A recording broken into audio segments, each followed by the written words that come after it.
I don't know. You know, the matter revisionist goes on to like the Holocaust thing, right? And he goes, yes, the Jews were never murdered because the Jews don't exist. And some of you would say, well, there's evidence that the Jews exist. Oh, yeah? Like their Old Testament? Oh, I'm sure. It was written by Jews, after all. How can we trust that? You know, but no, circular logic here. Very circular. You're contradicting yourself at various places, you know.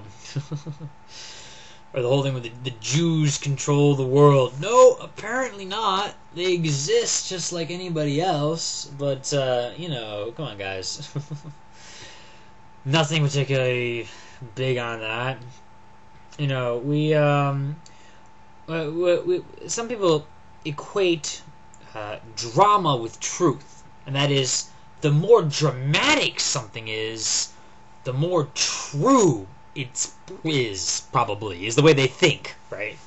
So, it's not enough that, like, you know, oh, I don't know, say some government base gets, like, mysteriously closed down, right? It's not enough to say that, well, you know, there was, like, a chemical spill and the place got contaminated and they had to close it down for 3 months for cleaning because some moron just dropped, you know, something and it's, you know, whatever. You know what I'm saying? Some accident. So you can't just have a regular accident. Oh, no, no, no. It has to be an alien accident. And they had this spaceship in there. And they had this, you know, and it exploded into this multi-dimensional, and it had this, look at the crop circles, look at the everything, and just see how it all connects, but never in any useful way, you notice. The conspiracy theorists never get to, like, you know, we do this and this and this and this, and now, look at me, I can do something with this knowledge. I can, you know, I don't know, I've reverse engineered the alien tech that this one guy discovered, and he was a rogue government guy, and he sent it out over the internet, and now we can, you know, man, or you know, the principle of multiple witnesses, which is a phrase I just invented just now, and that is, the conspiracy theorists will always go after that one thing that doesn't make sense, and they'll essentially do a straw man and say that's the entire crux of the opponent's argument, which it's not, right? The multiple witnesses, the idea is, okay, let's say you have, you know, 20 people, they're all witness to a robbery, right? And it turns out that one guy of the 20 actually wasn't there, he's just a liar and he made it up, right? Well, the conspiracy theorist thinking will center on that one guy and be like, aha, this critical witness, you know, he told us all that this robbery took place, but then it turned out he was a liar, and I have all this evidence, and they'll pound all this evidence that the guy was actually a liar, you know, because he actually was, and they're like, aha, and therefore the robbery never took place, disregarding the 19 other witnesses. If you disprove that one piece of evidence, you have to disprove all the rest of it. You know, you have to, there's people like, oh my gosh. People will be like, you know, there'll be like 15 books on the Holocaust that say like such and such many people died at such and such camp, right?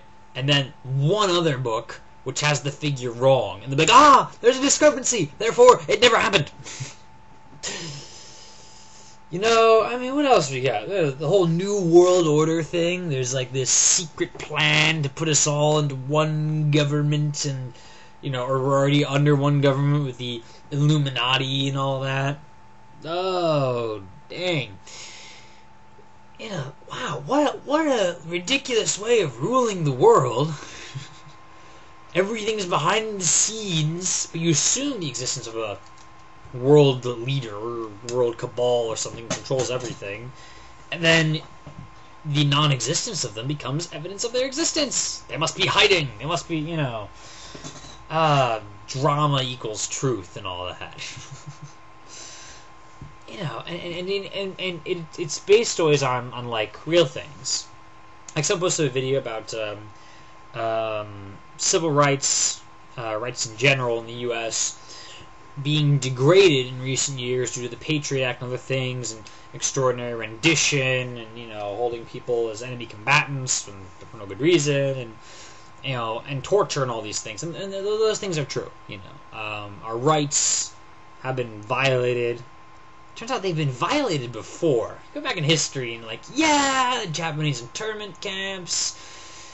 Yeah, there was the whole thing, Woodrow Wilson put his political enemies in prison. Yeah, even Abraham Lincoln suspended habeas corpus a while, and you could say he got a good reason for it, but still, he did.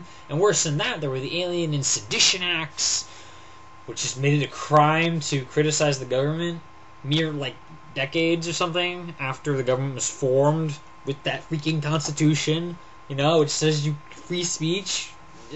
Anyway, so rights have been violated, and I was rewatching this video, and there were comments on the video, and this one guy was saying, yes, it's just as I said, and soon enough they're gonna, like, you know, create the North American Union, which will be one step closer to the New World Order, which will be like, no, now you're taking it too far.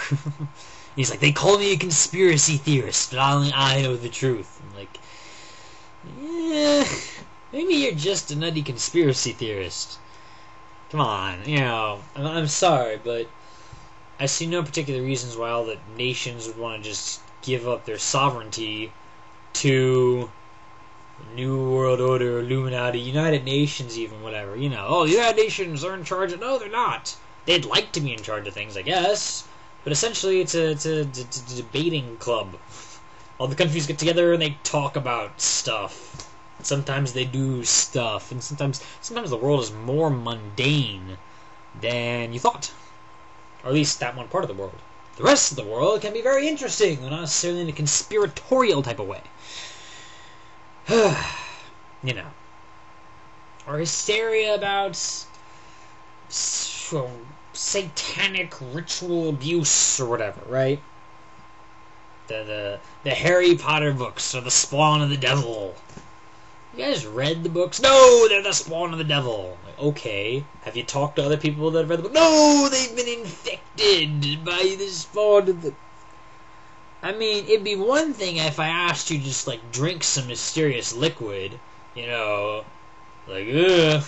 What if that's poison or something? But if, like, I ask you to read a book...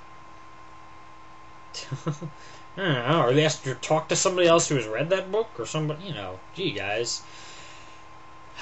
People periodically freak out about stuff. Moral panics and all that. Everything's destroying America. Rock and roll is destroying America. Comic books are destroying America.